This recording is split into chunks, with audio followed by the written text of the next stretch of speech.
Hello दोस्तों, MCS से IAS channel में आप सभी का स्वागत है। तो दोस्तों, आज इस वीडियो में हम देखने वाले हैं ज्योग्राफी से संबंधित महत्वपूर्ण क्वेश्चंस को। तो चलिए स्टार्ट करते हैं अपनी इस श्रृंखला को। तो दोस्तों, हमारा पहला प्रश्न है, पेंटागोनिया का पठार निम्न में से किस देश में अवस्थित है? हमारा पहला ऑप्शन है चिली, दूसरा ऑप्शन है ऑस्ट्रेलिया, तीसरा ऑप्शन है यूएसए और चौथा ऑप्शन है अर्जेंटीना। तो दोस्तों, हमारा इसमें चौथा ऑप्शन जो है वो सही है, अर्जेंटीना।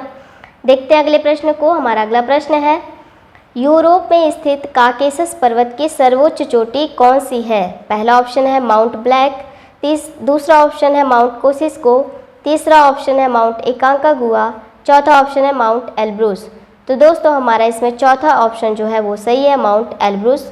देखते हैं अगले प्रश्न को। अगला प्रश्न हमारा है, निम्न में से कौन सा सबसे बड़ा पठार है?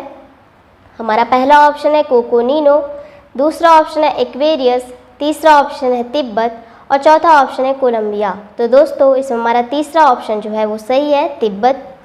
बढ़ते अगले प्रश्न की तरफ। अगला प्रश्न हमारा है, मसेटा का पठार निम्न में से किस देश में अवस्थित है? हमारा पहला ऑप्शन है ईरान, दूसरा ऑप्शन है इराक, तीसरा ऑप्शन है स्पेन, चौथा ऑप्शन है चाइना। तो हमारा इसमें जो तीसरा ऑप्शन है वो सही है, स्पेन में।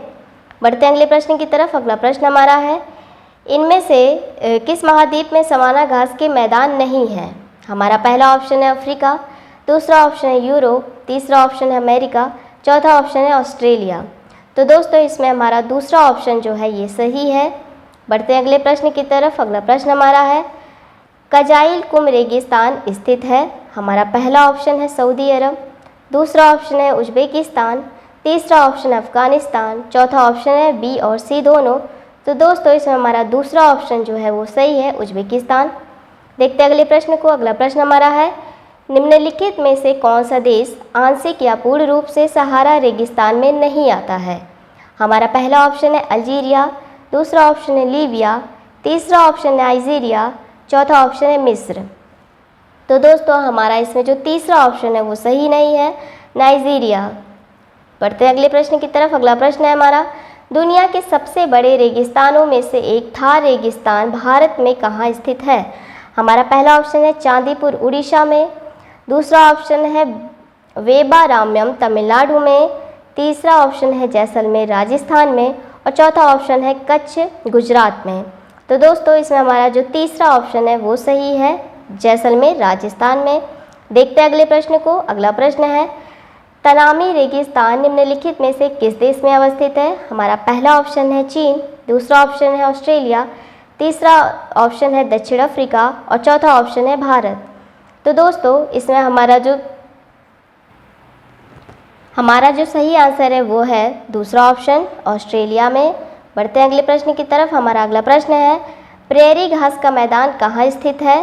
तो पहला ऑप्शन है हमारा उत्तरी अमेरिका, दूसरा ऑप्शन है भारत, तीसरा ऑप्शन है अफ्रीका, चौथा ऑप्शन है ऑस्ट्रेलिया।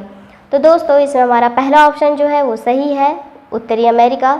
बढ़ते हैं अगले प्रश्न की तरफ। निम्न में से कहाँ पंपास घास का मैदान स्थित है? हमारा पहला ऑप्शन है अर्जेंटीना, दूसरा ऑप्शन है यूएसए, तीसरा ऑप्शन है चिली और चौथा ऑप्शन है इक्वाडोर। तो दोस्तों, इसमें हमारा पहला जो ऑप्शन है ये सही है, अर्जेंटीना। बढ़ते हैं अगले प्रश्न की तरफ। हमारा अगला प्रश्न है, निम्न में सही नहीं है।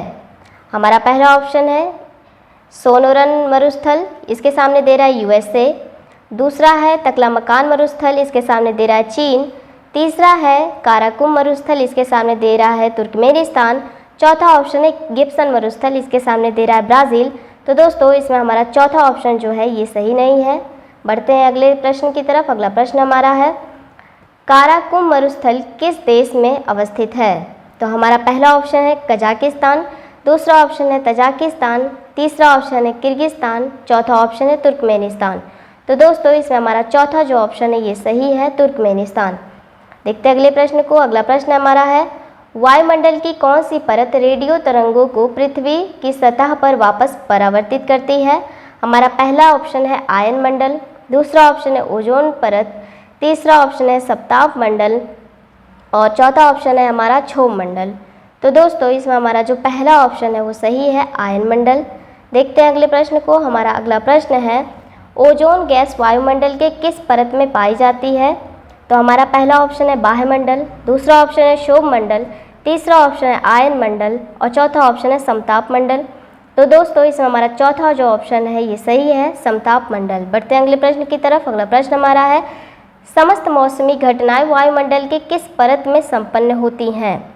हमारा पहला ऑप्शन है समताप मंडल, दूसरा ऑप्शन है क्षोभ मंडल, तीसरा ऑप्शन है आयन मंडल और चौथा ऑप्शन है बाह्यमंडल।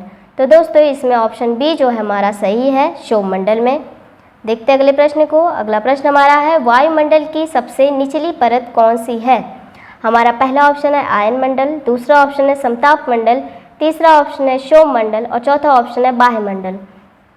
तो दोस्तों इसमें हमारा जो तीसरा ऑप्शन है क्षोभ मंडल, ये हमारा सही आंसर है। बढ़ते हैं अगले क्वेश्चन की तरफ। अगला क्वेश्चन हमारा है, वायु का लगभग कितना भाग ऑक्सीजन है? हमारा पहला ऑप्शन है 1:5, दूसरा ऑप्शन है 1:4, तीसरा ऑप्शन है 2:3 और चौथा ऑप्शन है 2:5। तो दोस्तों इसमें हमारा पहला जो ऑप्शन है 1:5 का ये सही है। देखते हैं अगले प्रश्न को। निम्न में से कौन सबसे भारी गैस है? तो पहला ऑप्शन है ऑक्सीजन, दूसरा ऑप्शन है नाइट्रोजन, तीसरा ऑप्शन है कार्बन डाइऑक्साइड, चौथा ऑप्शन है हीलियम। तो दोस्तों हमारा इसमें तीसरा जो ऑप्शन है कार्बन डाइऑक्साइड ये सही है। देखते हैं अगले प्रश्न को। अगला प्रश्न हमारा है, निम्न में से कौन सा मंडल वायु यातायात के लिए सबसे आदर्श माना जाता है? हमारा पहला ऑप्शन है क्षोभ मंडल, दूसरा ऑप्शन है समताप मंडल, तीसरा ऑप्शन है मध्य मंडल और चौथा ऑप्शन है हमारा आयन मंडल। तो दोस्तों इसमें हमारा दूसरा ऑप्शन सही है, समताप मंडल। देखते हैं अगले प्रश्न को। अगला प्रश्न हमारा है, पृथ्वी का वायुमंडल निम्न में से मुख्यतः किसके द्वारा तप्त होता है?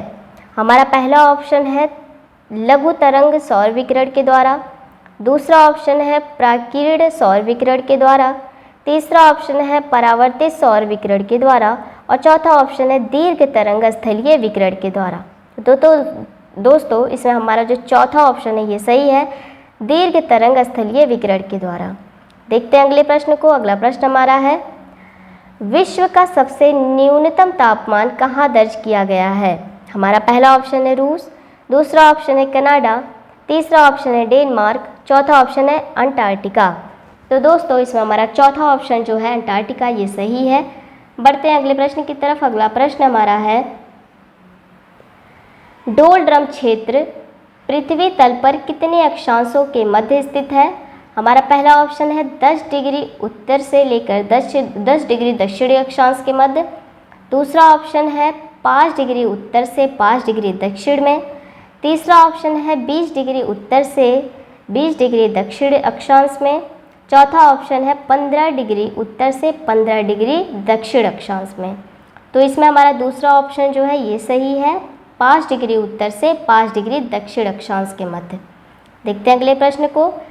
हमारा अगला प्रश्न है, वायु के क्षैतिज संचलन से होने वाले ताप के स्थानांतरण को क्या कहते हैं या क्या कहलाता है?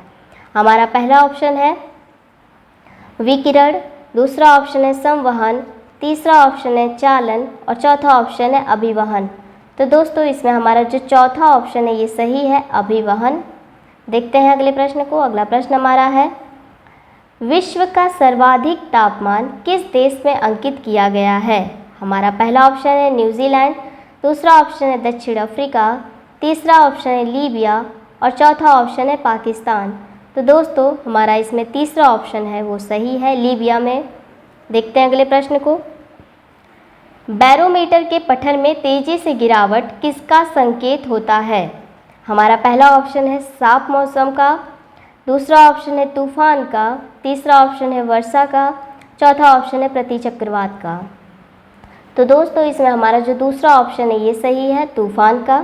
देखते हैं अगले प्रश्न को। अगला प्रश्न हमारा है, दोनों गोलार्धों में 30 डिग्री से 35 डिग्री के मध्य कौन सा कटिबंध फैला हुआ है?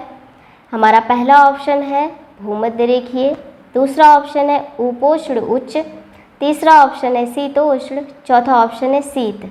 तो इसमें हमारा दूसरा ऑप्शन सही है, उपोष्ण उच्च। देखते हैं अगले प्रश्न को। अगला प्रश्न हमारा है, वायु दाब में परिवर्तन निम्न में से किस कारण से होता है? हमारा पहला ऑप्शन है पृथ्वी की गति से, दूसरा ऑप्शन है वायु का दाब, तीसरा ऑप्शन है जल वाष्प, चौथा ऑप्शन है उपयुक्त सभी। तो इसमें हमारा चौथा ऑप्शन जो है वो सही है, उपयुक्त सभी। देखते हैं अगले प्रश्न को, और ये हमारा आखिरी प्रश्न है। बैरोमीटर में पठन का लगातार बढ़ना किसका संकेत देता है?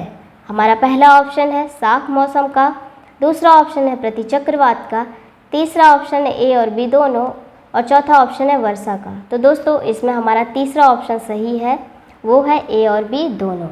उम्मीद करते हैं ये वीडियो आप सभी के लिए बहुत ही हेल्पफुल साबित होगा।